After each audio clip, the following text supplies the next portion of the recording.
Judaïsme contre sionisme d'Emmanuel Levin, le cri d'un prophète en Israël, après 1967. Troisièmement, qu'est-ce que Sion pour les rabbins, accompagné d'une étude kabbalistique du traducteur.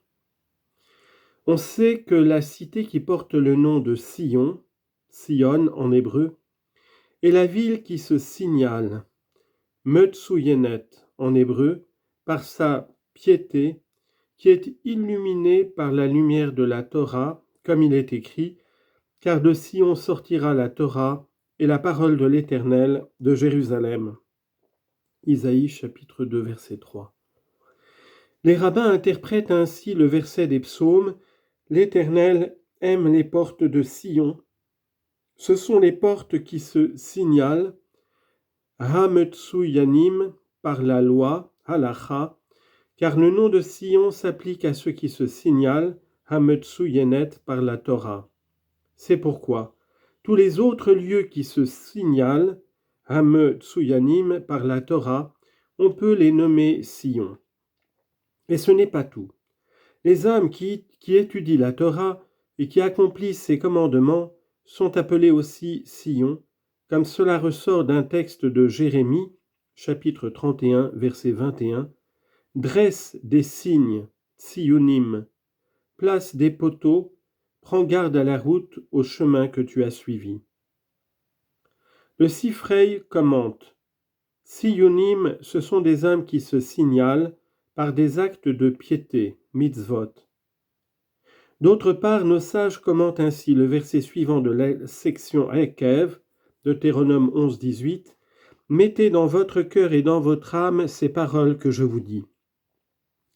Bien que je vous exile de votre pays, signalez-vous.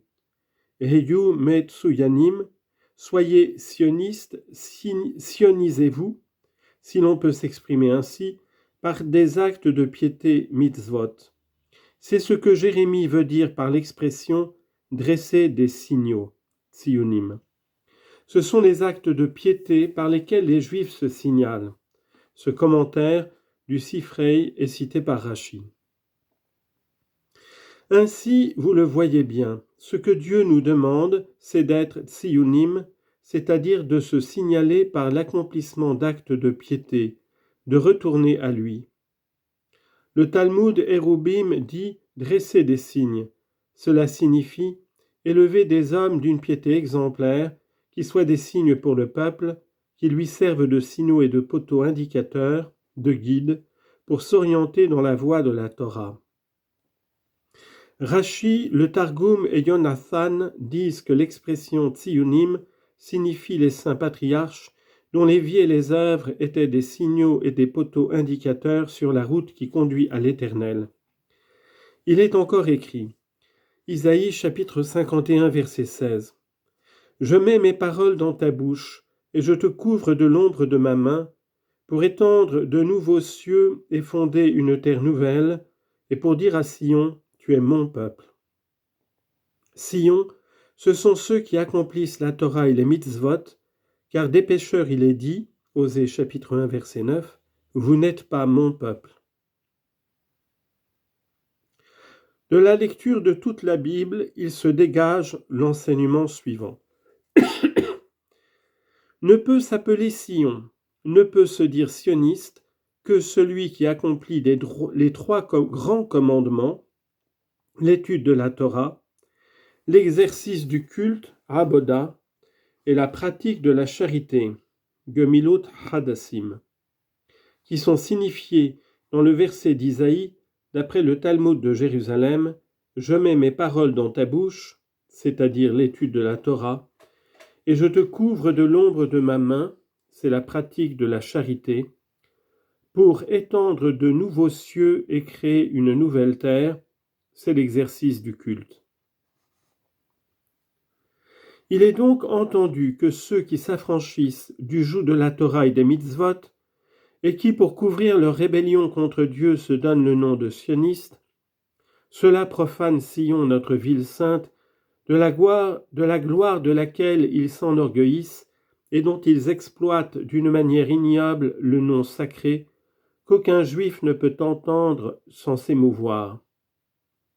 Ces hommes sont en vérité tout le contraire de sionistes, ce sont des ennemis de Sion. 3.1 Sion d'après les kabbalistes.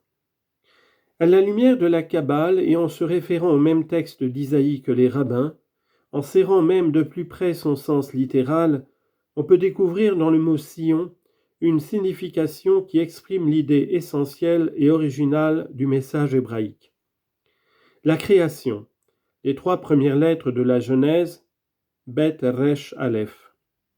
En effet, on lit dans le Zohar 1, 4b, 5a, « Je mets mes paroles dans ta bouche et je te couvre de l'ombre de ma main pour étendre de nouveaux cieux et fonder une nouvelle terre. » Ces paroles de l'Écriture nous font voir combien il importe à l'homme de s'appliquer jour et nuit à l'étude de la doctrine ésotérique. Car le saint, béni soit-il, écoute la voix de ceux qui s'appliquent à l'étude de la doctrine et crée un ciel nouveau à l'aide de chaque mot comportant une idée nouvelle dans l'explication de cette doctrine. Et pour dire à Sion, tu es mon peuple, il ne faut pas lire tu es mon peuple, Rami, mais tu es mon associé, Rimmi. De même que par ma parole j'ai créé des cieux et une terre, ainsi qu'il est écrit, c'est par la parole de l'Éternel que les cieux ont été créés, de même vous. Il ressort donc de ce texte du Zohar qu'être sioniste, c'est se distinguer par la création spirituelle. C'est renouveler le monde par la découverte de nouvelles significations mystiques des paroles de la Torah. C'est être kabbaliste. On habite à Sion quand on fait de la Kabbale. Quand j'écris cet article kabbalistique, je suis à Jérusalem. Et la Kabbale essentielle confirme cette conception sioniste du Zohar. Les valeurs numériques du mot Sion sont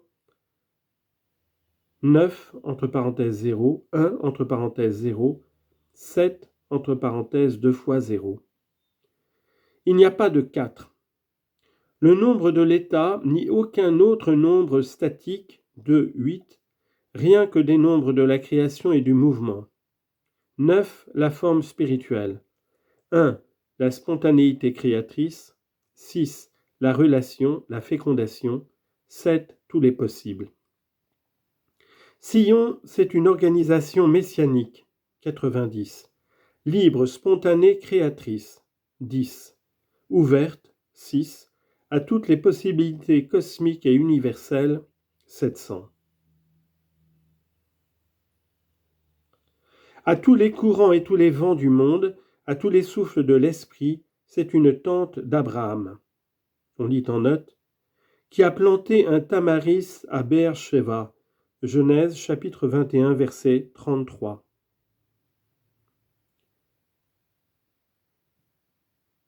Aéchel, le feu de Dieu.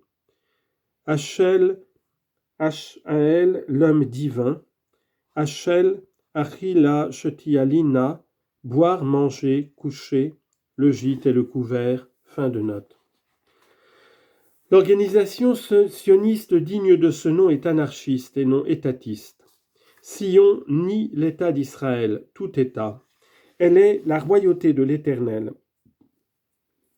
Abraham offrait dans son verger l'hospitalité aux pauvres du pays. Il leur faisait goûter aux arbres de la vie. Il les faisait entrer au paradis. Peshat Remez Derash Sod. Tel était son sionisme, c'est le nôtre. 3.2 Sion et Jérusalem d'après le Zohar. Sion signifie la Séphira Yesod, qui est le juste base du monde, elle est miséricorde. Jérusalem signifie la Séphira Malchut David, la royauté qui est rigueur. On lit en note. Les séphirotes sont 10 puissances créatrices énumérées par la Kabbale dans son approche mystique du mystère de la création. Chaque séphira est l'émanation d'une énergie du Dieu créateur. Ces puissances divines manifestent dans la création du monde fini le pouvoir suprême de l'infini. Les traités de Kabbale présentent souvent les séphirotes sous la forme d'un arbre de vie. Fin de note.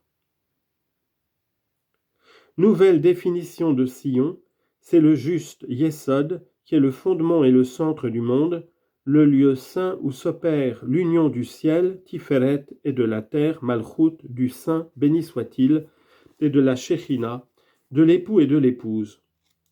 Efforçons-nous d'être justes partout où nous sommes, de prendre parti pour les exploités et les opprimés, de soulager les misères, et Sion s'étendra à toute la terre, Paris, Londres, Rome, Moscou, New York, Berlin, Pékin, Tokyo, Calcutta, Alger, Le Caire, se transfigureront et deviendront Jérusalem. Nous nous déclarons sionistes, mondialistes et humanistes. Sion a pour nous une signification essentiellement anthropologique. 3.3 L'arbre de Sion. Comparez Sion, Sion, 9.1, 6, 7. Arbre, Retz, 7, 9. Sion a quelque chose de l'arbre dont les nombres disent germe de l'humain.